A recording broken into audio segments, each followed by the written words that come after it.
오늘은 아마데우스 챕터 14 페이지 89페이지에서 시작을 하겠습니다. 잠깐 장면이 1823년 밤으로 이동이 되면서 이 현재 시점이죠. 이 현재 시점에서 살리엘은 옛날 일을 생각을 하면서 날 조롱하라고, 날 비웃으라고 외칩니다. 이 말이 모차르트의 낄낄대는 웃음소리와 대비가 되면서 장면을 비추고 있습니다. 이후 살리엘은 모차르트에게서 받은 모욕을 기억을 하면서 모차르트의 조롱을 자신에 대한 신의 조롱으로 받아들입니다. 그리고 자신도 신을 비웃겠다고 선언하기에 이르게 됩니다. 다시 짤막하게 이 장면이 진행되다가 다시 카메라가 1780년 과거로 다시 플래시백으로 돌아갑니다. 이 장면에서 이제 웃음 짓는 낄낄거리는 모차르트를 짧게 비추고 다시 침실의 책상에 앉아있는 살리엘을 비춥니다. 살리엘은 가면을 손에 쥐고 그리스도의 순환상에 걸려있던 벽을 증오에 찬 눈초리로 쳐다봅니다. 희미한 십자가 자국이 보이고 자신을 마음껏 조롱하라고 소리쳤던 살리엘은 이제 그리스도를, 예수님을 증오에 찬 눈초리로 쳐다보면서 다음과 같이 이야기를 하고 있습니다. That was not Mozart rapping party. 다시 신부에게 이야기하는 내용이죠. 신부님, 조롱하고 있는 것은 모차르트가 아니었습니다. That was God. 신이었습니다. That was God. 신이었단 말입니다. God laughing at me through that obscene giggle. 신께서 obscene giggle, 모차르트의 그 추잡한 웃음소리를 통해서 나를 비웃었던 것이요. Go on, Señor. 계속 하시오. 계속 하라고요. Laugh. 마음껏 비웃어요. Rub my nose in it. 그걸 통해서 내 코를 rub, 부비다. 여기서는 비웃다는 그런 표현입니다. Rub my nose. 나를 마음껏 비웃어요. Show my mediocrity. 대단히 중요한 키워드입니다. mediocrity. For all to see. 모든 사람이 바라보도록 나의 mediocrity. 평범성을 보여주시오. 모든 사람에게. You wait. 기다려요. I will laugh at you. 나도 당신을 조롱하겠소. Before I leave this earth. 이 땅을 내가 떠나기 전에 I will laugh at you. 반드시 당신을 비웃고 말겠소. 아멘.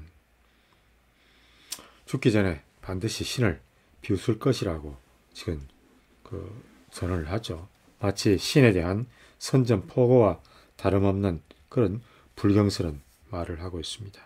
그래서 이 장면에서 이제 살리에르는 촛불을 끊어놓던 그런 어떤 장면을 이제 연출을 하는데 이 상징적인 행위를 통해서 신에 대한 적개감을 대단히 잘 표현을 하고 있습니다. 장면은 계속 1780년대에 머물러 있습니다. 이제 모차르트의 작업실로 장면이 전환되고 악보가 어지럽게 흩어져 있는 작업실을 비추고 있습니다. 그리고 배경음악으로 피가로의 결혼 제4악장의 아름다운 아리아가 들리게 됩니다.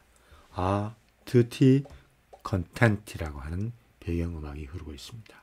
이제 모차르트는 피가로의 결혼을 열심히 작곡하고 있습니다. 이때 문 두드리는 소리가 들리고 로를이라는 처녀가 이제 들어옵니다. 예상 밖의 일이 지금 벌어지고 있습니다. 이 로를이라는 소녀는 이 살리에르가 복수를 하기 위해서 고용을 해서 이 모차르트의 시중을 들도록 했던 그 소녀입니다. 그래서 이 로르를 통해서 모차르트가 하는 일을 정탐하게 합니다. 그래서 이 모차르트를 숭배하는 어떤 사람이 이 자기가 가서 모차르트를 도우라고 했다고 로를이라는 소녀가 이야기를 합니다. 이 모차르트는 지금 피가로의 결혼을 작곡 중인데 아직은 아무도 이 사실을 모르고 있습니다. 그러나 이 로를이라고 하는 살리에리가 비밀리에 파견한 이 일종의 스파이죠. 이 로를을 통해서 이 모차르트가 피가로의 결혼을 작곡하고 있다는 사실이 알려지게 됩니다.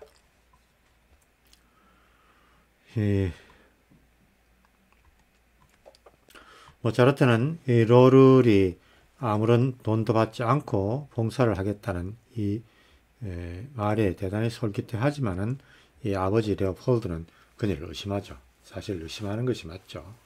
이 영문도 어떤 사람이 보낸지도 구체적으로 알지 못하고 이 로를이라는 하녀를 받아들일 수는 없습니다. 그죠? 그래서 레오폴드는 의심하고 그럴 수 없다고 이야기하자 모차르트의 아내인 콘스탄체는 레오폴드를 격렬하게 비난을 하게 됩니다. 콘스탄체가 이 시아버지인 레오폴드를 격렬하게 비난하죠. Look, old man, you stay out of this. 제발 좀 물러서 있으라고 이야기합니다. We spend a fortune on you. spend a fortune on you. 돈 많이 쓰고 있다는 말이죠. 아버지 부양하느라고, 당신 부양하느라고 지금 돈을 많이 쓰고 있어요. More than we can possibly afford. 우리가 지불할 수 있는 이상의 돈을 지불해 가면서 아버지를 모신다는 그런 이야기입니다. 그런데 all you do is criticize. 당신이 하는 일이란 전부가 다 criticize, 비난하는 일이고 morning to night, 아침부터 밤까지 하루 종일 비난하는 일뿐입니다. And then you think you can. 그리고 당신은 그걸 당신이 할 수 있다고 생각하죠. No, it's right, he should hear. 당신은 들어야 합니다. I'm sick to death of it. 정말 당신의 잔소리가 골머리가 아파 죽겠습니다. sick to death. 죽을 만큼 듣기 싫다는 말이겠죠. We can't do anything right for you, can we? 우린 당신 마음에 드는 일을 절대로 할 수가 없죠. 그죠? 뭔 일을 해도 아버지 당신 마음에 들지 않죠? 라고 묻고 있습니다. 레오폴드가 Never mind. You won't have to do anything for me ever again. 뭐 내 마음에 드는 일을 다시 하려고 노력할 필요가 없다고 합니다. I'm leaving. 그리고는 이 집을 떠나겠다고 말을 하죠. 모차르트 말립니다. 바빠. 레오폴드, don't worry. I'm not staying here to be a burden. 나 이 자리에 남아서 짐이 되기 싫다고 이야기를 하면서 이제 아버지인 레오폴드가 모차르트의 집을 떠나죠. 며느리하고 다투고 좋지 못한 이 관계에서 이 레오폴드는 모차르트의 집을 떠나게 됩니다. 어쨌든 아무리 생각해도 레오폴드는 모르는 사람을 하녀로 받아들이려고 하는 것을 이해할 수가 없습니다. 그리고 계속 이 술을 마시고 방탕하게 놀아제끼는 이 모차르트를 계속 비난을 하고 잔소리를 하죠. 이제 옆방에서 소리치는 아버지의 잔소리를 듣지 않기 위해서 이제 작업에 몰두하는 모차르트를 비추고 이 장면 역시 피가로의 결혼 이 사악장의 A tutti content라고 하는 이제 우리 모두 행복할 수 있네라고 하는 곡을 그 배경음악으로 지금 이런 배경음악이 깔리면서 이 피가로의 결혼을 작곡하는 모차르트를 비춥니다.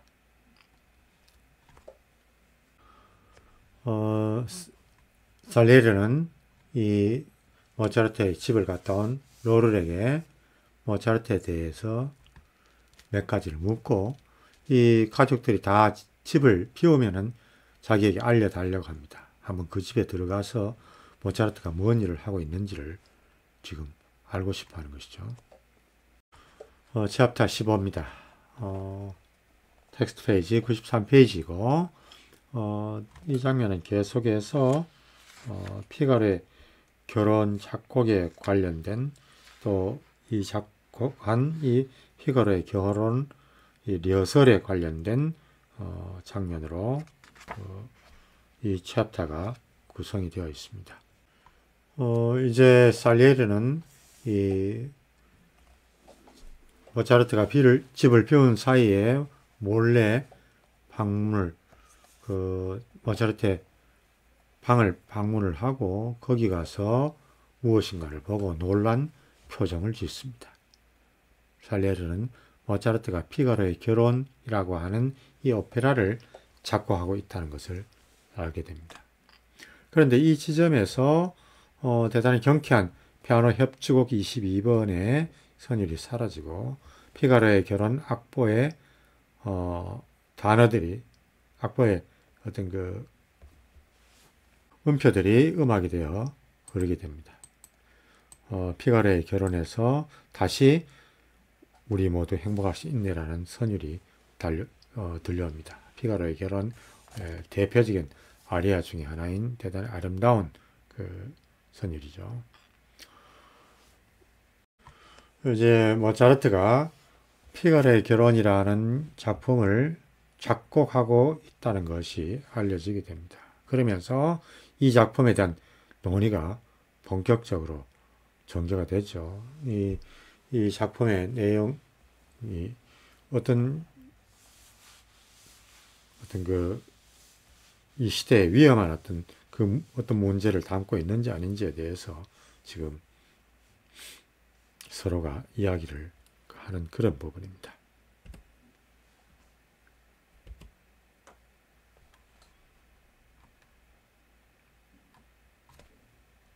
94페이지를 보기 바랍니다.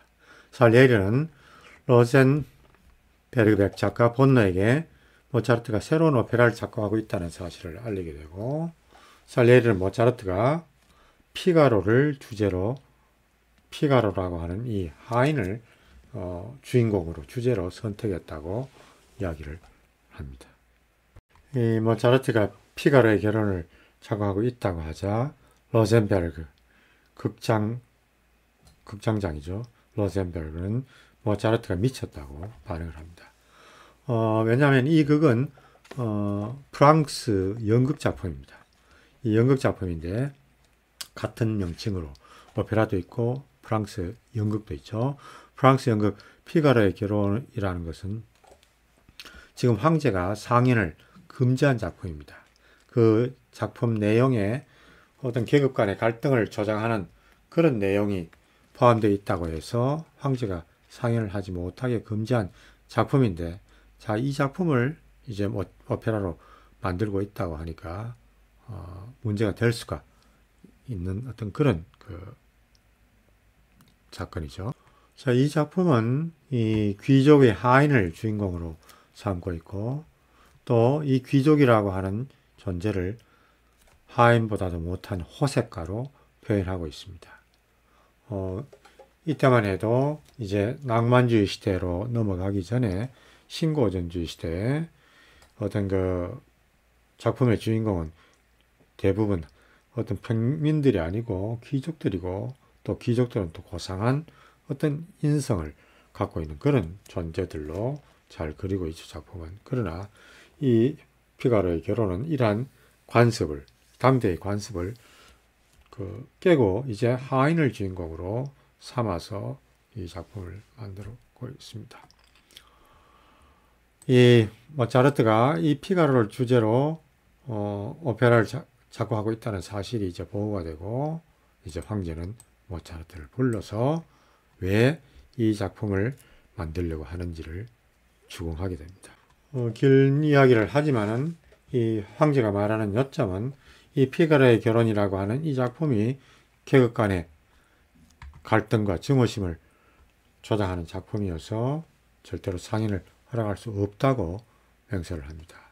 그런데 모차르트는 이 계급 간의 증오심을 조장하는 그런 이야기는 전혀 없다고 황제에게 맹세를 하고, 실제 연극 작품에서 공격적인 내용은 자기의 오페라에서 모조리 삭제를 했다고 이야기를 하고 있습니다. 그러나 이 황제는 이 위험한 시기, 지금 이게 벌써 프랑스 대혁명이 일어나고 어떤 혁명이 일어난 그런 위험한 시기에 지금 속해 있죠. 그래서 이러한 시기에 이 옆나라죠. 프랑스가 이런 상황에 있는데 지금 이 오스트리아에서 사람들을 자극할 수 있는 피가로의 결혼이라는 작품을 상연하게 할 수 없다고 거듭거듭 단호하게 말을 하게 됩니다. 바로 이 피가로의 결혼을 둘러싸고 벌어지는 논쟁은 어떻게 보면은 바로 신고전주의와 낭만주의, 음악사에서는 신고전주의라고 하지 않고 고전주의라고 하죠. 고전주의와 낭만주의 음악의 대립을 단적으로 이제 보여주는 그 부분이 바로 이 피가로의 결혼을 두고 벌어진 논쟁입니다.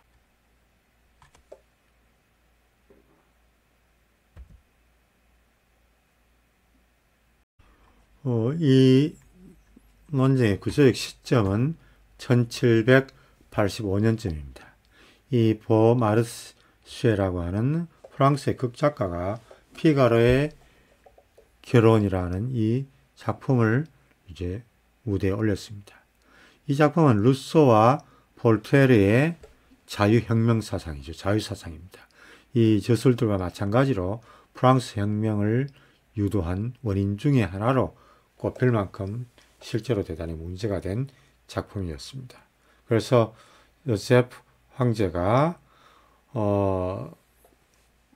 이러한 역사적인 불안한 역사적인 시점에서 이 작품의 상연이 되는 것을 못마땅하게 생각하는 것은 당연한 반응이겠죠. 그죠?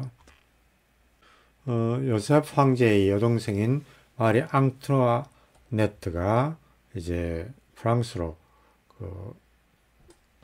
시집을 갔는데 바로 루이 16세의 왕비가 되어 이 1774년부터 베르사유 궁전에서 살고 있었습니다.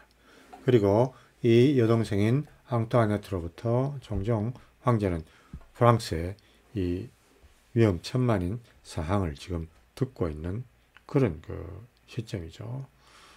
그래서 이 피가로의 결혼 상연에 대해서 알레르기 반응을 지금 하고 있습니다. 좀 더 이 역사적인 어떤 배경에 대해서 조금 더 읽고 진행하겠습니다. 이 1789년에 이제 프랑스 혁명이 일어납니다. 그리고 이 프랑스 혁명의 어떤 혁명 정신은 자유평등 박애죠. 이 정신은 유럽 전체를 강타하게 됩니다. 이 앙투아네트는 루이 16세의 왕비가 되어서 베르사유에 살고 있었고 이 베르사유 궁전의 요정이라고 불릴 만큼 아주 아름다운 여인이었습니다. 그러나 사치스럽고 국고를 낭비한다는 비난을 받던 그런 여인이기도 했죠. 그래서 혁명이 발발하면서 왕과 함께 연행이 되고 마침내 1792년 유폐가 되어서 1793년에 단두대 이슬로 사라지게 됩니다. 요세프 황제의 여동생인 마리 앙투아네트가 이제 죽게 되죠. 이것을 배경으로 이제 유명한 영화도 만들어지기도 했습니다.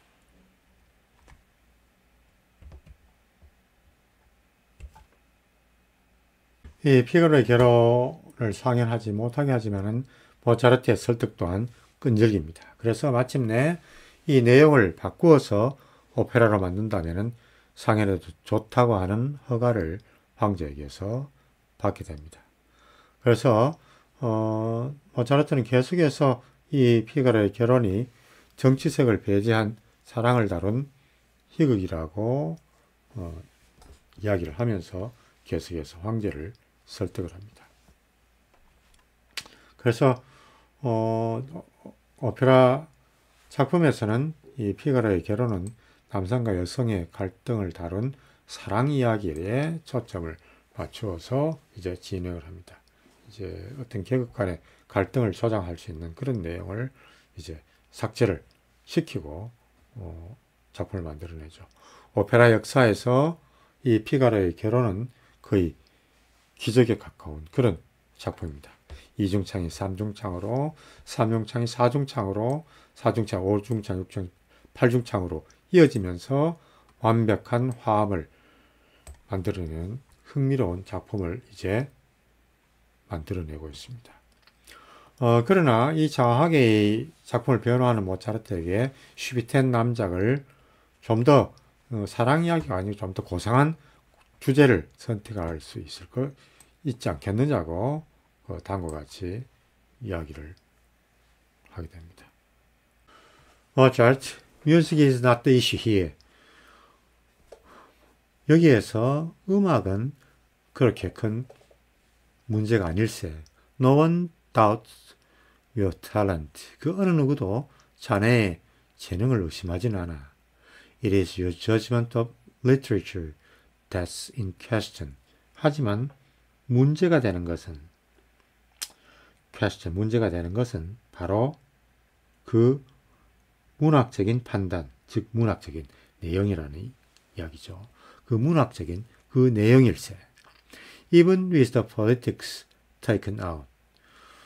비록 그 정치적인 어떤 그런 문제를 taken out, 제거해낸다고 해도 this thing would still remain a vulgar farce. 여전히 이 작품은 어떤 천박한 소극으로 남을 수밖에 없다네. 그 내용이 Why waste your spirit on such rubbish? 왜 자네의 정신을 그런 쓰레기 같은 그런 내용에 낭비를 하려고 하는가? 자, 여기서 이제 쓰레기라는 말에 또 아주 알레르기 반응을 하죠. Elevated theme. Surely you can choose more elevated themes. 아마 분명 자네는 좀 더 고상한 주제를 선택할 수 있지 않겠는가. 고상한 주제. 자, 모차르트는 이 고상하다는 이것에 대해서 대단히 강력하게 반발을 합니다. Elevated.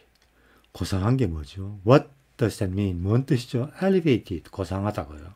The only thing a man should elevate is. 사람이 고상해야 된다는 것이 the only thing, 단 하나의 지금 문제거리란 말입니까? Excuse me, I'm sorry, I'm stupid.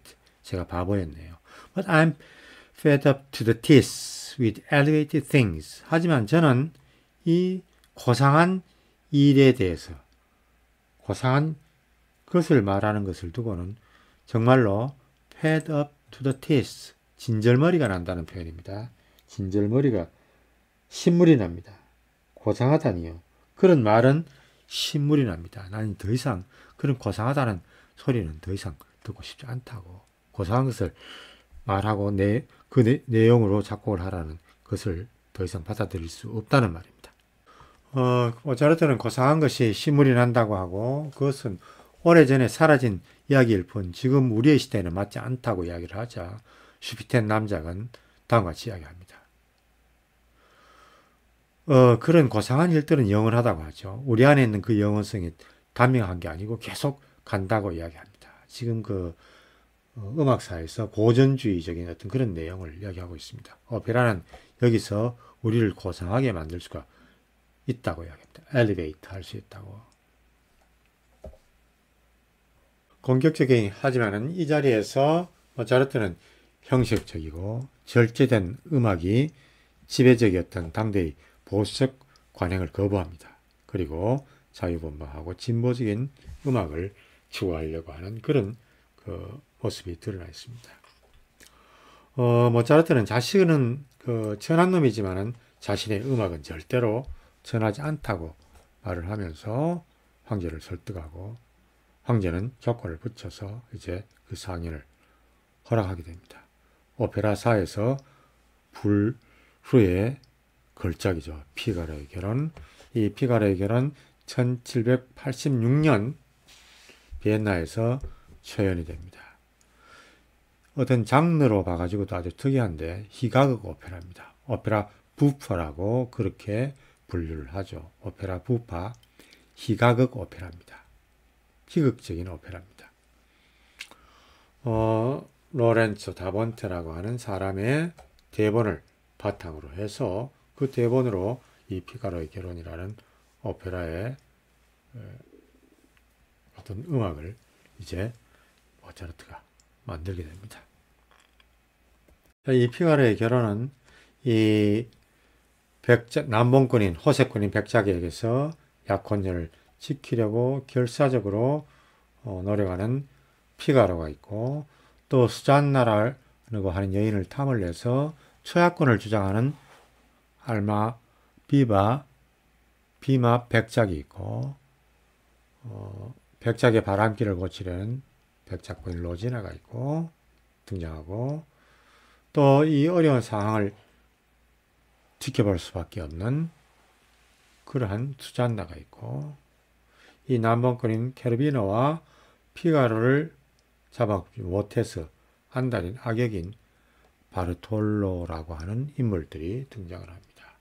이 인물들이 이제 내용을 대단히 유쾌한 희극으로, 코미디로 이제 이 작품을 만들어 나가죠. 코믹 오페라입니다. 오페라사에서 또 코믹 오페라는 그렇게 흔하지 않죠. 오페라는 대체로 또 비극적인 내용을 담고 있습니다. 이전에 오페라가 비극적이고 고상하고 그런 주제를 갖고 있죠. 자, 이제 코믹한 오페라, 경쾌하고 우스꽝스러운 코믹한 그런 오페라가 모차르트의 손에서 이제 작곡이 되게 됩니다. 모차르트는 황제에게 갈등을 조작하는 그런 어떤 위험한 어떤 내용은 다 삭제한다고 그렇게 말을 하긴 했습니다만, 그러나 이것을 웃음과 풍자를 통해서 이 봉건사회의 모순에 대해서 비판을 하고 있습니다. 이 사회에 대한, 사회 부조리에 대한 비판도 하고 있죠. 그래서 이 모차르트의 이 작품에서도 자유, 평등, 박애를 강조하는 프랑스 혁명의 정신이 들어 있습니다. 그런데 그 내용은 심각한 음조가 아니라 대단히 유쾌하고 희극적인 그런 내용으로 처리가 되어 있습니다. 이 기적사에 대한 날카로운 풍자를 재치와 해악 속에 담아내고 있는 것이 피가로의 결혼이라고 하는 이 음악입니다. 그래서 이 너무나도 좋은 아리아들이 또 많이 포함되고 있죠. 그래서 이 오페라를 누구나 극찬하는 명작으로 이제 남게 합니다. 이제 작곡이 끝나고 모차르트는 이 작품을 가지고서 극장에서 리허설을 하고 있습니다. 자, 극장에 로젠베르그 백작, 보노 악장, 살리에르 다 모차르트에게 적대적인 그런 인물들입니다. 이들이 이제 극장에 모입니다. 이 사람들은 이 황제가 피가로의 결혼을 조건을 붙여서 상연을 해도 좋다고 허락했다는 것을 알고 있습니다. 어쨌든 황제가 오페라에 발레를 삽입하지 않는다는 그런 조건을 내걸었습니다. 또 개혁 간의 갈등을 조장하는 내용을 빼라고 또 조건을 달기도 했고, 그런데 왜 발레를 삽입하지 않아야 한다는 조건을 내걸었는지 조금 좀 의아하죠, 그죠? 뭔 내용인지 좀 분명하지 않습니다. 자, 리허설 장면에서 이제 행진곡이 멈추고 사람들은 춤을 추기 시작합니다. 로젠베르그 백작이 일어나서 모차르트에게 이야기를 합니다. 황제가 오페라에 발레를 넣지 말라고 명령한 것을 잊었느냐고 추궁을 하죠. 모차르트가 말하기를 이것은 발레가 아니라 피가로의 결혼식에서 추는 춤이라고 이야기합니다.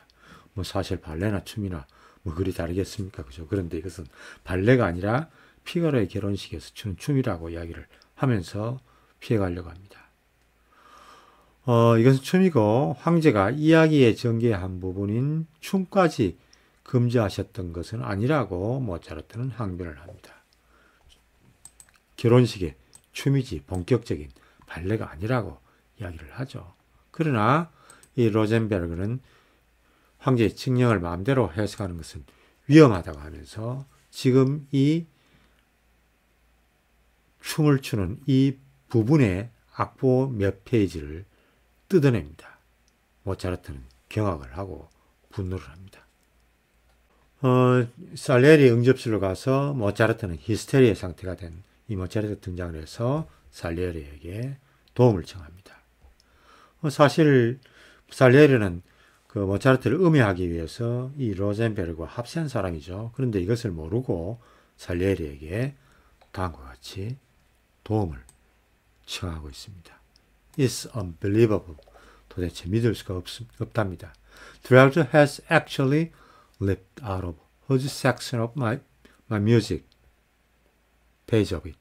여기서 left out 찢어내다라는 말입니다. whose section of my music. 내 음악의 많은 부분이 기록이 된 그런 어떤 악보겠죠. 악보들을 실제로 left out 찢어냈답니다. page of it. 그 악보들의 페이지를 찢어냈다고요. Really? Why? 뭐 때문에? I don't know. 저는 모르겠는데 They say I've got to rewrite the opera. 오페라를 다시 써야 한다고 말을 했답니다. But it's perfect as it is. 하지만 내가 쓴 그 오페라는 그 자체로서 완벽하답니다. I can't rewrite what's perfect. 완벽한 것을 내가 어찌 rewrite 다시 쓸 수 있겠습니까? Can I talk to him? 제발 그 로젠베르그 백작에게 조금 이야기를 좀 해주시겠습니까? 그래서 악보를 찢어낸 그것을 원상 복구시키게 해달라고 지금 살리에리에게 부탁을 하고 있습니다. 살리에리가 곧대로 들어줄 리가 없겠죠. 발레 삽입을 그 오페라에 금하는 황제 칙령은 살리에로 로젠베르그가 모차르트에게 어떤 그 복수할 수 있는 공경에 빠뜨릴 수 있는 그런 기회를 제공을 합니다. 그렇지만 모차르트는 지금 이것도 알지 못하고 살리에리에게 로젠베르그를 설득하라는 게 아니라 황제를 설득해달라고 그 요청을 합니다. 그리고 살리에리는 이를 받아들이는 척 합니다. 상의해 보겠다고 이야기를 하죠. 실제로는 상의해 볼 생각이 없으면서 황제와 상의해 보겠다고 이야기를 합니다. 이제 다시 1823년의 밤으로 현재의 시점으로 다시 시점이 변화가 되고 그러면서 살리에르는 또다시 다음과 같이 옛날 일을 회상을 합니다.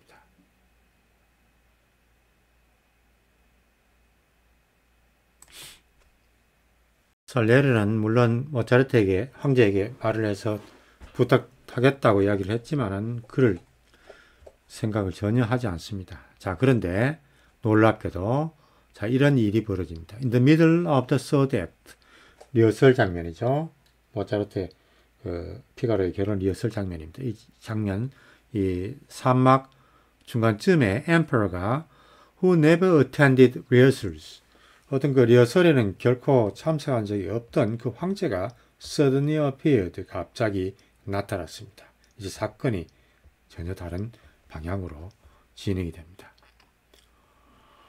우연히 이 리허설을 본 황제가 발레를 삽입하라고 이제 명령을 합니다.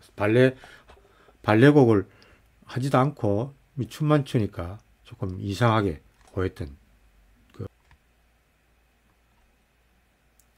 발레곡을 삽입하라고 명령하는데 이 반주가 없는 상태에서 사람들이 댄스 스텝만을 밟고 있었고 이 댄스 스텝은 계속 이제 멈출 것 같지 않습니다. 그래서 이 황제의 등장으로 이 세 명의 공모자들은 서로 놀란 듯이 쳐다보고 도대체 이게 무슨 그 영문인지를 몰라 합니다. 그리고 황제가 그들에게 도대체 이게 무엇이냐고 묻습니다.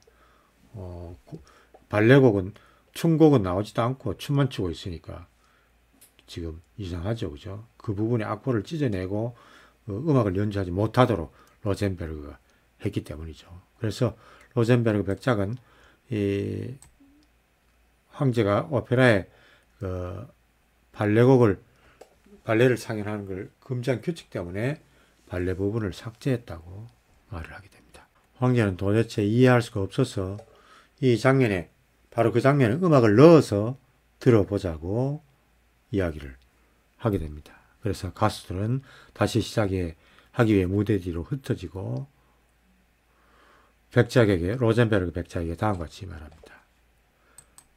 그 칙령으로 내가 바라는 것은 단지 프랑스 오페라처럼 춤추는 시간을 길게 하지 말라는 것이지 그것을 전혀 하지 말라는 것은 아니라는 말입니다. 프랑스 오페라처럼 춤이 끝도 없이 이어지니까 너무 지루해서 춤추는 시간을 길게 하지 말라는 것이 이것이 정확하게 이제 황제가 의도했던 그런 내용입니다. 자, 이제 음악을 연주하고 거기에 춤을 추라고 이야기를 하자 모차르트는 살리에리가 그렇지도 않았는데 방해했던 살리에리였는데 살리에리의 진리를 알지도 못한 채 그의 감사를 표하는 어떤 제스처를 취합니다. 이 영화 초반부에서 모차르트는 이 살리에르가 작곡했던 행진곡을 그 변주를 넣어서 변경을 했었습니다.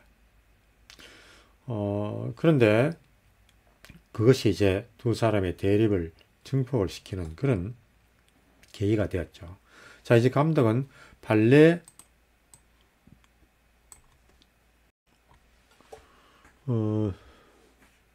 발레와 발레 곡 삽입 여부에 대한 논란이 진행되는 이 장면을 통해서 좀 더 구체적으로 이 두 사람의 대립 구도를 이제 설정을 하고 있습니다.